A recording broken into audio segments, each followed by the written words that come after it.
Hello प्यारे बच्चों, जैसा कि आप जानते हैं कि आपको कक्षा 7वीं की वर्ष 2022-23 के लिए जो कि पीडीएफ कन्वर्ट करते सही से नहीं बताई, ये आपकी 2022-23 के लिए लर्निंग आउटकम बुक सामग्री जारी की गई है। तो इस वीडियो में कक्षा 7 हम विषय विज्ञान का संपूर्ण सॉल्यूशन लेकर आ चुके हैं। इस वीडियो में आपको पेज नंबर 82 से 122 पेज नंबर तक सॉल्यूशन देखने को मिलेगा।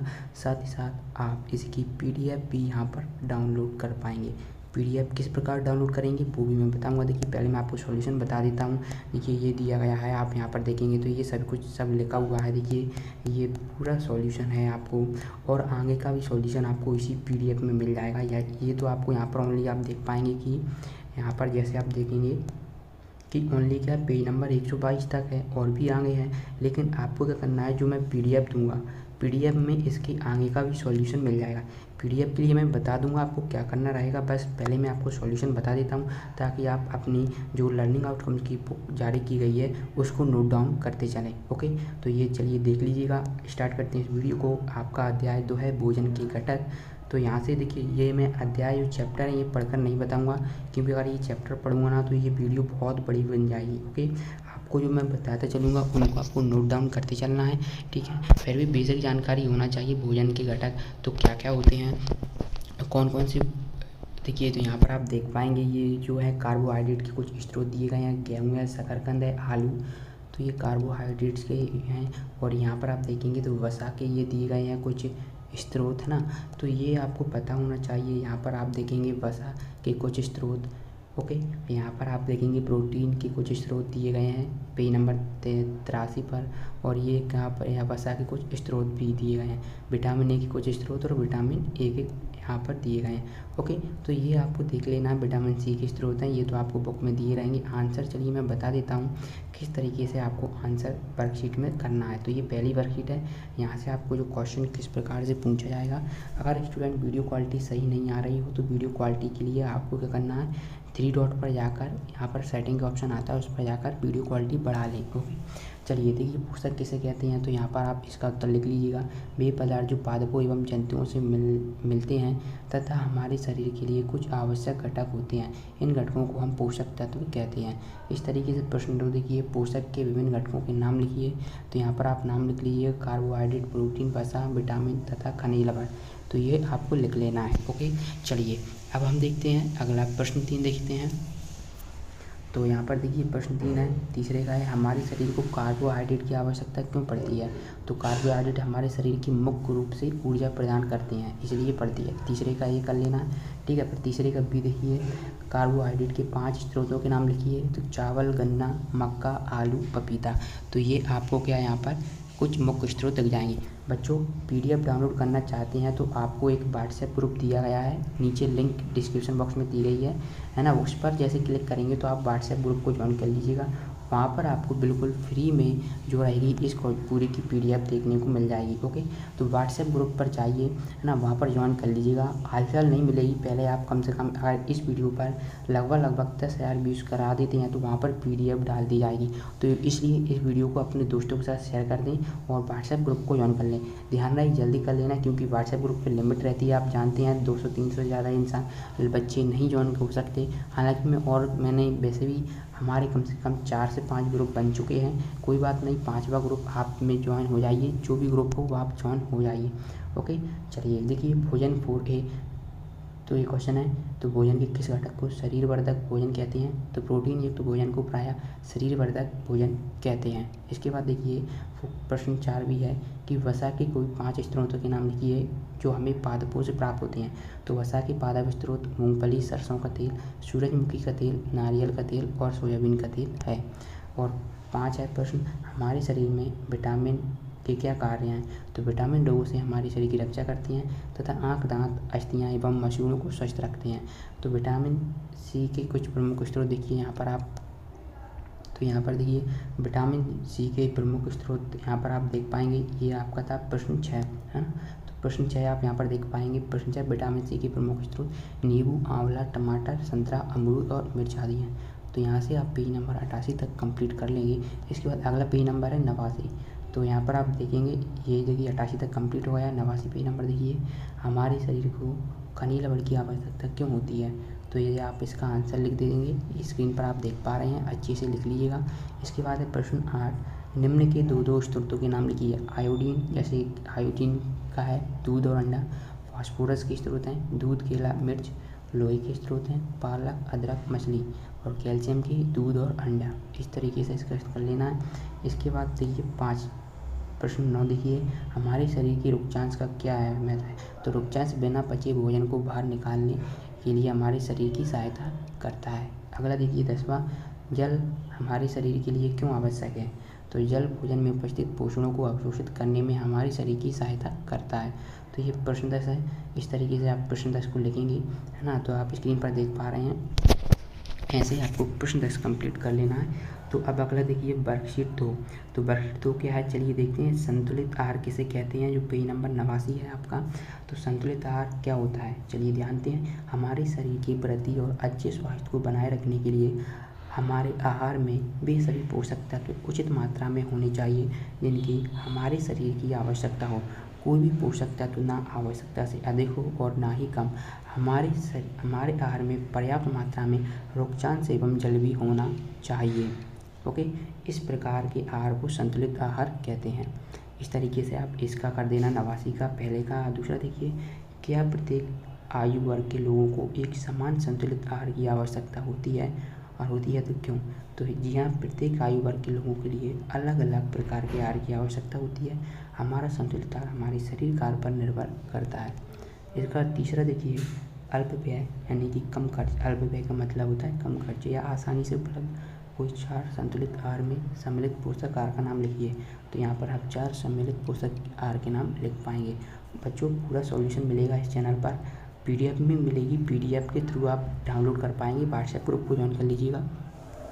ओके, चलिए इसके बाद देखिए, किसी भी पोषक का अत्यधिक मात्रा में सेवन हमारे शरीर पर क्या प्रभाव डालता है, कोई एक उदाहरण द्वारा स्पष्ट करें। तो यहाँ पर आप देखिए प्रश्न जो 4 है, इसका आपको ये देखिए पूरा आंसर आप यहाँ से लिख पाएंगे। और ये प्रश्न 5 है, अभावजन्य रोग किसे कहते हैं। तो वे रोग जो भी अवधि तथा पोषकों के अभाव के कारण होते हैं उन्हें अभावजन्य रोग कहते हैं। इसके बाद देखिए प्रश्न 6 देखिए, विटामिन ए की कमी से होने वाले रोगों के नाम पर लक्षण रखना है। तो ये आप लिख दीजिएगा, विटामिन ए की कमी से कौन कौन से रोग होते हैं। ठीक है, इस तरीके से आप ये लिख देंगे। विटामिन बी की कमी से, तो यहाँ पर आप लिखेंगे विटामिन बी की कमी से, विटामिन बी की कमी से रोग। तो ये होता है बेरी रोग। लक्षण है दुर्बल पेशियाँ और काम करने की ऊर्जा कमज़ोर हो जाती है। ठीक है, तो ये कर लेना है विटामिन। ठीक है, ये आपका था प्रश्न 7 था। ठीक है, और इसी में पूछेगा विटामिन, देखिए यहाँ पर क्वेश्चन क्या है, विटामिन बी की कमी से होने वाले रोगों के लक्षण लिखना है। तो लक्षण लिख दिए गए हैं। ठीक है, और विटामिन ए की कमी से होने वाले रोग का नाम क्षीणता, दृष्टिहीनता है। इसके लक्षण कमजोर दृष्टि, अंधेरे, रात में कम दिखाई देना, ये आपका हो जाएगा। प्रश्न 7 ये आपका हो गया विटामिन बी की कमी से होने वाली, है ना। तो ये आपका हो गया, पेज नंबर 90 तक कंप्लीट हो गया है। इसके बाद प्रश्न 9 देखिए, आयोडीन व लोह की कमी से कौन से रोग हो सकते हैं, इसकी कमी को पूरा करने के लिए आवश्यक स्रोत लिखिए। तो रोग यहाँ पर आपको दिए गए हैं, ये रोग लिख लेना है। इसके बाद 10वां प्रश्न है, सभी अभावजन्य रोगों की रोकथाम किस प्रकार की जा सकती है। तो ये आपको यहाँ से कंप्लीट कर लेना है। ओके, 10 हो गया यहाँ पर। फिर ये आपका जो दिया गया है प्रोजेक्ट कार्ड दिया गया है ना, इसी का एक प्रश्न एक दिया गया है। तो यहाँ पर देखिए क्या दिया है कि भोजन में प्रोटीन के कोई 4 पादप स्रोत एवं कोई 4 जंतु नाम लिखकर दिए गए स्थान पर उनके चित्र चिपकाइए। तो यहाँ पर नाम है, चित्र है, नाम है, चित्र है। जैसे चना तो ये होता है सोयाबीन, ये हुआ मूंग, तुअर दाल, मांस, मछली का ये डायग्राम बना लेना, अंडा और दूध और मक्खन। इस तरीके से आपको चित्र बना देना। तो यह आपका पेज नंबर 91 तक कंप्लीट हो गया है। फिर इसके बाद इसी में दूसरा प्रश्न पूछा गया है, इसको इस तरीके से लिख लीजिएगा।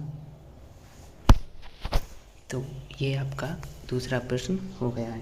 इसके बाद देखिए यहाँ पर ये पूरा 10 लिखना है आपको। तो ये 2 प्रश्न यहाँ पर आप कंप्लीट कर देंगे। इसके बाद चलिए अगले प्रश्न की ओर बढ़ते हैं, जो कि आपका स्वयं आकलन है। प्रश्न 1 है, निम्न प्रश्नों के उत्तर एक शब्द में लिखिए। हमारे शरीर को ऊर्जा देने वाले पोषक का नाम है। तो ये कार्बोहाइड्रेट्स है। अस्थियों के लिए आवश्यक खनिज है। तो ये विटामिन डी होता है। विटामिन सी की कमी से होने वाले रोग का नाम है। तो ये स्कर्वी रोग होता है। इसके बाद देखिए अरक्ता किस खनिज की कमी से होता है। तो ये लोह यानी कि आयरन की कमी से होता है। इसके बाद प्रश्न 2 इसी में पूछा गया है, 92 पेज नंबर है आपका। केवल फल खाने से भी पोषक तत्व मिल जाते हैं, तो ये गलत है। फल से ही नहीं मिलते, हमें सभी जो आवश्यक चीज़ें होती हैं उन सभी को हमें ग्रहण करना पड़ता है। ओके, ये दूसरा सत्य हो जाएगा, तीसरा आपका असत्य हो जाएगा। ओके, फिर यहाँ पर आपको चौथा सत्य कर देना, सही जोड़ियाँ मिलाना है। तो बेरी बेरी रोग हो जाएगा vitamin B1, rickets vitamin D, scurvy vitamin C। तो बेरी बेरी यानी कि विटामिन B1 होता है, रिकेट्स विटामिन D और स्कर्वी होता है विटामिन C, और अस्थियाँ और दंतक्षय होता है कैल्शियम की कमी के कारण। इसके बाद देखिए सही जोड़ियाँ, सही विकल्प का चयन करना है। पहला है विटामिन के पादप स्रोत हैं, तो ये नींबू हो जाएगा, क्योंकि नींबू में विटामिन के स्रोत पाए जाते हैं, विटामिन के है ना। अगला देखिए आयोडीन की कमी के कारण होने वाला रोग, तो घेंगा रोग होता है। इसके बाद देखिए यहाँ पर आपका नेक्स्ट है कार्बोहाइड्रेट निम्न में से किस में पाया जाता है, तो ये किस में पाया जाता है, आलू में पाया जाता है। ओके, देखिए वह विटामिन जो हमारी अच्छी दृष्टि के लिए आवश्यक है, तो वह कौन सा है विटामिन, विटामिन ए है। ओके, चलिए इसके बाद देखते हैं अगले प्रश्न, जो कि आपका अगला अध्याय 4 है, वस्तुओं की समूह बनाना। तो ये आप पढ़ लीजिएगा समूह, क्योंकि ये मैं पढ़कर नहीं बता रहा हूँ, है ना, क्योंकि वीडियो बहुत बड़ी हो जाएगी। तो चलिए पेज नंबर 95 पर आते हैं। यहाँ पर देखेंगे कागज़ से बनाई जा सकने वाली 5 वस्तुओं के नाम लिखिए। तो पहला हो जाएगा गुलदस्ते, बर्थडे कागज़ पट्टी, गमला, है ना, थैली और कॉपी। तो 5 लिखना है, हमने यहाँ पर 6 लिख दिए, तो आपको ये छोड़ सकते हैं या फिर आप लिख भी सकते हैं। इसके बाद इसमें प्रश्न तो दिया गया है, प्रश्न 2 यहाँ पर कंप्लीट कर लेना है। इसके बाद प्रश्न 3 आप यहाँ पर देख पा रहे हैं, ये स्क्रीन पर देख लीजिएगा, इसको भी आप यहाँ पर कंप्लीट कर लीजिएगा। इसके बाद प्रश्न 4 है, तो प्रश्न 4 को आप यहाँ पर स्टूडेंट अच्छी तरीके से कर लें। ये आपका यहाँ पर कंप्लीट हो गया है पेज नंबर 96 तक। इसके बाद देखिए प्रश्न 5 है, तो प्रश्न 5 को आपको इस तरीके से लिख देना है। ये यहाँ पर आपका प्रश्न क्रमांक 5 के पहले और दूसरे का उत्तर है, और ये आपकी वर्कशीट दूसरी है। दूसरे का पहला प्रश्न का उत्तर स्क्रीन पर देख पा रहे हैं, और दूसरे प्रश्न का उत्तर आप देख पा रहे हैं। यहाँ तक आपने पेज नंबर 97 तक कंप्लीट कर लिया है। इसके बाद देखिए ये आपका यहाँ पर पारदर्शी और अपारदर्शी पूछा गया था, तो पारदर्शी यहाँ पर लिख देंगे और ये आपका अपारदर्शी हो जाएगा। इसके बाद प्रश्न 3 दिया गया है। प्रश्न 3 के बाद यहाँ पर आप देखेंगे तो प्रश्न 4 यहाँ पर दिए गए हैं। तो प्रश्न 4 का उत्तर आप यहाँ पर स्क्रीन पर देख पा रहे हैं, इस तरीके से लिख देना है। ये प्रश्न 5 आप यहाँ पर देख लीजिएगा, कोमल पदार्थ और कठोर पदार्थ लिखना है और 2-2 उदाहरण लिखना है। तो यहाँ पर आप लिख लीजिएगा कोमल पदार्थ ये हो जाएगा आपका, है ना, और देखिए इस तरीके से आपको कर लेना है, 2-2 उदाहरण लिखना है। जैसे कोमल पदार्थ में रबर और प्लास्टिक हो जाएगा, और जबकि कठोर में लकड़ी और लोहा आएगा। तो इस तरीके से 98 पेज तक कंप्लीट हो गया है। फिर ये आपका जो प्रोजेक्ट कार्य दिया रहता है, तो यहाँ पर आपको कितने यहाँ पर देख पा रहे हैं, पदार्थ के गुणों के आधार पर अलग अलग कीजिए। तो यहाँ पर 4 तक आप अलग कर दीजिएगा। तो पहले में नमक ये कठोर होता है, अपारदर्शी होता है और डूब जाता है और विलय हो जाता है, यानी कि घुल जाता है। हरी घास कोमल होती है, अपारदर्शी होती है ना, और जल में तैरती है, और जबकि ये घुलती नहीं है। टूटा कांच कठोर होता है, पारदर्शी होता है, यानी कि पारदर्शी मतलब हम देख सकते हैं इससे। अपारदर्शी यानी कि हम आर पार नहीं देख सकते, पारदर्शी मतलब एक के आर पार देख सकते हैं। कांच डूब जाता है और अविलय यानी कि घुलता नहीं है। इस तरीके से आप यहाँ पर लिखेंगे। ये पूरा का पूरा आपको चार्ट दिख रहा होगा, ठीक है, अच्छी तरीके से आप नोट डाउन कर लीजिएगा। इसके बाद आप ये देख लीजिए, यहाँ पर आपको देखने को मिल रहा है अगला प्रश्न है। तो अगले प्रश्न के उत्तर भी आप स्क्रीन पर देख पा रहे हैं, ठीक है। इस तरीके से प्रश्न पेज नंबर 99 तक आपका कंप्लीट हो गया है, ठीक है। ये आपका पेज नंबर 99 कंप्लीट हो गया है। फिर यहाँ से आपसे कुछ सही विकल्प पूछे गए हैं, तो इनके उत्तर देखिए। निम्नलिखित में से चमकदार पदार्थ है, तो सोना इसका करेक्ट आंसर हो जाएगा। इसके बाद है कौन सा पदार्थ जल में पूर्णतः विलय है, तो चीनी इसका करेक्ट आंसर हो जाएगा। इसके बाद है निम्नलिखित में से पारवासी है, तो तेल लगा कागज पारवासी है। ओके, अगला प्रश्न देखिए, सत्य या असत्य लिखिए। पत्थर पारदर्शी होती है जबकि कांच अपारदर्शी, तो सत्य है या असत्य, तो ये सत्य हो जाएगा। चीनी जल में विलय है, तो ये भी सत्य है। लकड़ी पारभासी पदार्थ है, ये असत्य है। बालू जल में मिश्रित है, तो ये भी असत्य है। इस तरीके से आपको यहाँ कंप्लीट कर लेना है। पर ये प्रश्न 3 होता है आपका स्टार्ट, यहाँ से पेज नंबर 100 है। निम्नलिखित समूह में मेल न खाने वाले ज्ञात कीजिए। जैसे यहाँ पर रेत है, यहाँ पर कांच है, यहाँ पर बच्चा है और यहाँ पर नाव है। कोई इस तरीके से पेज नंबर 100 तक कंप्लीट कर लेना है। ठीक है। तो पेज नंबर 100 तक हमने आपको यहाँ पर कंप्लीट करके बता दिया है, ठीक है। इसके बाद आपको यहाँ पर देखने को मिलेंगे जो देखिए 100 के बाद 101 है। प्रश्न 4 है, ऐसे पदार्थ जिनसे होकर वस्तुओं को देखा जा सकता है पारदर्शी पदार्थ कहलाते हैं, और जिनसे ऐसे पदार्थ जिनसे होकर वस्तुओं को देख तो सकते हैं परंतु स्पष्ट नहीं, तो ये पारभाषिक कहलाते हैं। ओके, दूसरा हो जाएगा प्रश्न 5 के उत्तर आपको यहाँ पर लिख देना है। ओके, चलिए इसके बाद आपको यहाँ पर ये पेज नंबर 100 तक कंप्लीट हो गया है। इससे 70 आपसे जो पूछे गए थे, जैसे चीनी जल में विलय है ना, तो ये मैंने आपको बता दिया। प्रश्न 4 आपका हो चुका है, ये दूसरे का पर ये तीसरा है, आपको तीसरा कर लेना है यहाँ पर। प्रश्न 5 ये आपका है, ठीक है, यहाँ पर आपको ये लिख देना है। फिर आपका नेक्स्ट चैप्टर होता है अध्याय 9 सजीव विशेषताओं एवं आवास। चलिए इसको देख लेते हैं। PDF डाउनलोड करने के लिए संपूर्ण सॉल्यूशन के लिए व्हाट्सएप ग्रुप को ज्वाइन कर लीजिए। व्हाट्सएप ग्रुप की लिंक आपको डिस्क्रिप्शन बॉक्स में मिल जाएगी, यानी कि डिस्क्रिप्शन बॉक्स आप जानते होंगे, नहीं जानते कमेंट बॉक्स में बताइए। तो यहाँ पर वर्कशीट 1 का उत्तर देखिए, ठीक है, ये आपकी वर्कशीट 1 है। ये पहले प्रश्न हो जाएगा आपका, ये दूसरा प्रश्न है, पेज नंबर 113 है, यहाँ पर इसका उत्तर लिख लीजिएगा। फिर इसके बाद आप यहाँ पर प्रश्न 3 का उत्तर देख लीजिए। ये प्रश्न 4 है, मछली को कौन कौन सी विशेषता उसे जल में रहने के लिए अनुकूलित करती हैं। ओके, इसके बाद प्रश्न 4 के यहाँ पर आप अच्छी तरीके से देख लीजिए एक बार, और 3 और 4, ताकि अच्छे तरीके से आप लिख पाएँ। इसके बाद प्रश्न 5 है, इनको भी लिख लेना है। इसके बाद आप देख पाएंगे वर्कशीट 2 जो कि पेज नंबर 114 पर है। इसको चलिए सॉल्यूशन करते हैं। तो यहाँ पर ये पहला प्रश्न आप कर लीजिएगा। इसके बाद ये प्रश्न दूसरा है, जीव और पादप किसे कहते हैं। जीव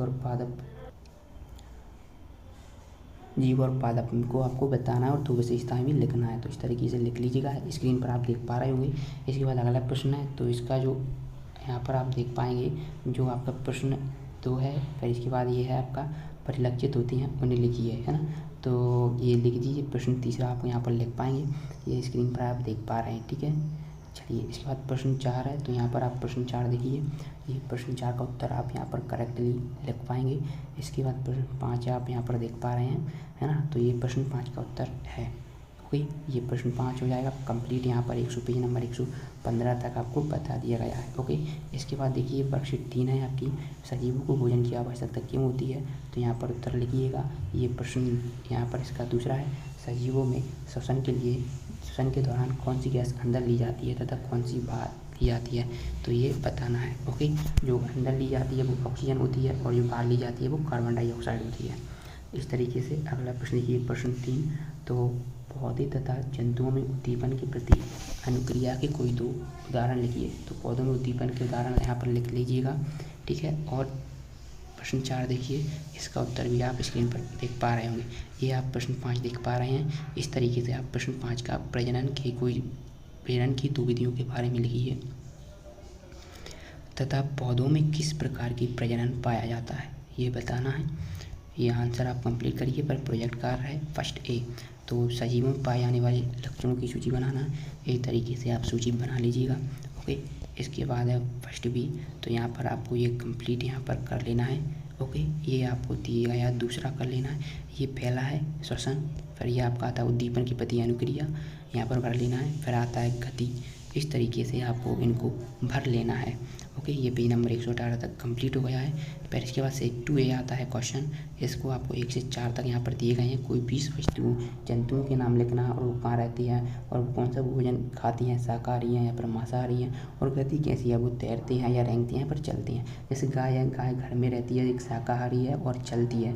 कुत्ता घर है, सर्वाहारी यानी कि मांसाहारी भी है और शाकाहारी भी है और ये भी चलता है। सांप क्या बिल में रहता है, मांसाहारी है और ये रेंगता है। ओके, इस तरीके से 4 तक यहाँ पर लिखेंगे। फिर 5 से यहाँ पर आप लिखेंगे 13 तक। ओके, 5 से 13 तक आप स्क्रीन पर देख पा रहे होंगे। ओके, यहाँ तक इस तरीके से लिख लेना है। फिर इसके बाद 13 से 19 तक ये लिख लेना है और 19 से 20 आप छिपकली लिख दीजिएगा। छिपकली घर में रहती है, मांसाहारी है और रेंगती है। फिर इसका दूसरे का बा है, तो यहाँ पर आपको क्या दिया गया है, अपने आसपास के क्षेत्र, खेत, उद्यान आदि का भ्रमण कर किन्हीं 20 पेड़ पौधों के बारे में लिखिए। तो जैसे पेड़ पौधे का नाम है, पौधे का आकार, पौधे की प्रकृति, पौधे का उपयोग और पौधे की उपयोगी भाग। तो नीम है तो ये बड़ा है, सामान्य है, औषधि है और ये फल फूल पत्ती इसमें लगती हैं। आम का है, पौधे का आकार बड़ा है, पौधे की प्रकृति सामान्य है, पौधे का उपयोग औषधि के रूप में नीम का किया जाता है और है ना, और इसमें फल लगते आम में फल लगते हैं। ओके, इस तरीके से स्टूडेंट ये आप 4 के बाद यहाँ 13 तक कंप्लीट कर लें। ओके, पर इसके बाद 13 के बाद ये 14 है, पर ये आपके हिसाब से सही विकल्प पूछे जाएंगे, इनके उत्तर देख लेते हैं। तो क्या है कि सही विकल्प चुनकर लिखिए। ऊँट किस स्थान पर रहने के लिए अनुकूलित हैं, तो ये मरुस्थल हो जाएगा। ऊँट मरुस्थल पर रहने के लिए अनुकूलित हैं। घास स्थल का मुख्य शाकाहारी पशु है, तो ये हो जाएगा आपका शेर। ओके, चलिए अगला देखिए, सी का आंसर आपको निम्न में से अंडे देने वाला जीव है ना। तो निम्न में से अंडे देने वाला जीव कौन है, तो ये मुर्गी हो जाएगा। ओके, इसके बाद देखिए निम्न में से कौन सा पौधा मरुस्थल में पाया जाता है, तो ये नागफनी कर देना है। ओके, इसके बाद देखिए जैव घटक का उदाहरण है, तो ये हो जाएगा पौधे एक जैव घटक का उदाहरण है। सत्य सत्य देखते हैं। प्रश्न 2 है, सत्य सत्य पहचान कर लिखिए। सभी जीवों में श्वसन की क्रिया होती है, तो ये सत्य है। निर्जीव वस्तुएं वृद्धि करती हैं, असत्य है। प्रजनन में सजीव अपने समान संतति उत्पन्न करती हैं, तो ये सत्य है। और स्थल पाया जाता है, तो ये भी सत्य और ये असत्य हो जाएगा। ओके, तो इस प्रकार से पेज नंबर 21 तक कंप्लीट हुआ है। अब 122 देखते हैं। इसके आगे का देखने के लिए चैनल को सब्सक्राइब कर लें, क्योंकि चैनल को सब्सक्राइब करना बिल्कुल फ्री होता है, और PDF मिल जाएगी आगे तक की, तो व्हाट्सएप ग्रुप को ज्वाइन कर लीजिएगा। ओके, सही जोड़ी बनाकर लिखिए। तो मछलियाँ हैं, मछलियाँ तालाब हो जाएगा। पहाड़ी तेंदुआ पर्वतीय क्षेत्र, हिरण हो जाएगा घास स्थल, मेढक समुद्र, और ऊँट हो जाएगा मरुस्थल। इस तरीके से आपको ये बना लेना है। ओके, आयु वीडियो ये आपका प्रश्न 4 है। तो प्रश्न 4 में आपको देखिए क्या करना है कि स्थल जमीन पर पाए जाने वाले पौधे एवं जंतु के आवास को कहते हैं, तो स्थलीय आवास कहते हैं।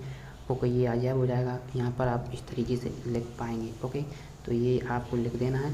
देखिए इस तरीके से आपका ये पेज नंबर 122 तक कंप्लीट सॉल्यूशन मिल गया। PDF डाउनलोड करने के लिए मैंने बता दिया